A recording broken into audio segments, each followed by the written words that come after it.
নমস্কার, সবাইকে স্বাগত।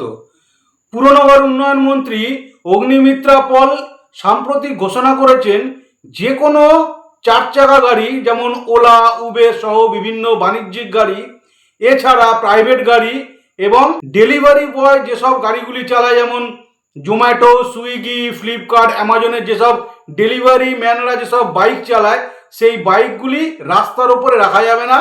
যদি রাস্তার ওপরে রাখা হয় তাহলে কিন্তু ফাইন হবে, একটা মোটা অঙ্কের জরিমানা হবে। গাড়ি যদি রাখতে হয় তাহলে নির্দিষ্ট পার্কিং করা হবে সরকারের পক্ষ থেকে, সেই পার্কিংয়ে এই চার চাকা কিংবা দু চাকাগুলি রাখতে হবে। সুতরাং রাস্তায় যেখানে সেখানে আর গাড়ি রাখা যাবে না। এক্ষেত্রে অগ্নিমিত্রা পলের যেটা যুক্তি সেটা হচ্ছে রাস্তায় পার্কিং করলে যানজটের সমস্যা হয়। আচ্ছা, এইবার দেখে নিই বাস্তব পরিস্থিতিটা কি। প্রথমে আমি ওলা, উবের যেসব অ্যাপ ক্যাব ট্যাক্সি চলে এদেরটা বলবো, তারপরে আমি ওই বাইকারদের কথা বলবো।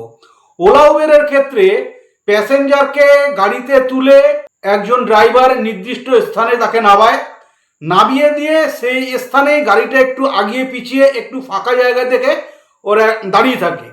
আবার যখন ভাড়া ঢোকে তাদের, আবার যখন বুকিং হয় তখন সেই জায়গা থেকে বেরিয়ে যায়। তো এইভাবেই গোটা সিস্টেমটা চলে। টোটাল ওলা, উবের যে অ্যাপ ক্যাব আছে সব ড্রাইভাররা এরকম সিস্টেমেই চলে। এবার আপনার কথা অনুযায়ী যদি রাস্তায় গাড়ি না রাখা হয়, গাড়ি যদি নির্দিষ্ট পার্কিংয়ে রাখতে হয়, তো আপনারা তো প্রতি কিলোমিটার আর পার্কিং করবে না, পার্কিং নিশ্চয়ই করবেন 7, 8, 10 কিলোমিটার অন্তর অন্তর পার্কিং করবেন। তো একজন কাস্টমারকে নামিয়ে আবার তেল পুড়িয়ে 10 কিলোমিটার ঘুরে সেই ড্রাইভারটা পার্কিংয়ে পৌঁছাবে। পার্কিংয়ে পৌঁছিয়ে প্রতি ঘন্টায় 20 টাকা হিসাবে পার্কিং করবে গাড়ি। আপনারা ভেবে দেখেছেন যে এইভাবে যদি দিনে 10 বার করা হয় কত টাকা সেই ড্রাইভারের বেরিয়ে যাবে?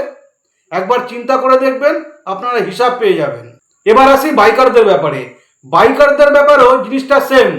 এরা রাস্তার এক সাইডে দাঁড়িয়ে থাকে কোনো ওয়্যার হাউস কিংবা কোনো দোকানে অর্ডার পাওয়ার জন্য।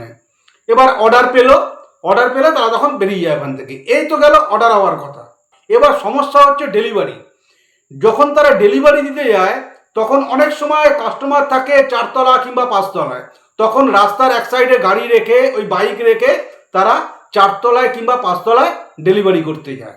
এবার আপনার কথা অনুযায়ী তারা যদি রাস্তায় গাড়ি না রাখতে পারে, তারা যদি নির্দিষ্ট পার্কিংয়ে গাড়ি রাখতে হয় তাহলে তাদের এই ডেলিভারি জবটা ছেড়ে দিতে হবে।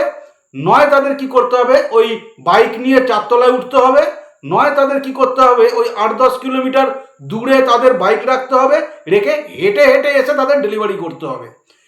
এবার বলুন কোন যুক্তিতে এটা সম্ভব? এটা আদৌ সম্ভব না।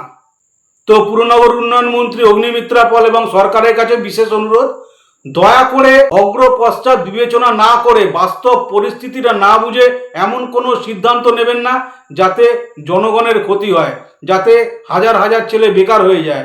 আপনারা যদি কঠোরভাবে এই নির্দেশনামা জারি করেন তাহলে কিন্তু এই যে OLA, Uber app cab taxi ব্যবসা বলুন কিংবা এই ডেলিভারি ম্যানদের যে অল্প পয়সার যে তারা এই কাজ করে, এইগুলি কিন্তু সম্পূর্ণ ভেস্তে যাবে। হাজার হাজার ছেলে আবার বেকার হয়ে যাবে। হোটেল ব্যবসা সহ বিভিন্ন রেস্টুরেন্টের ব্যবসা মার খাবে।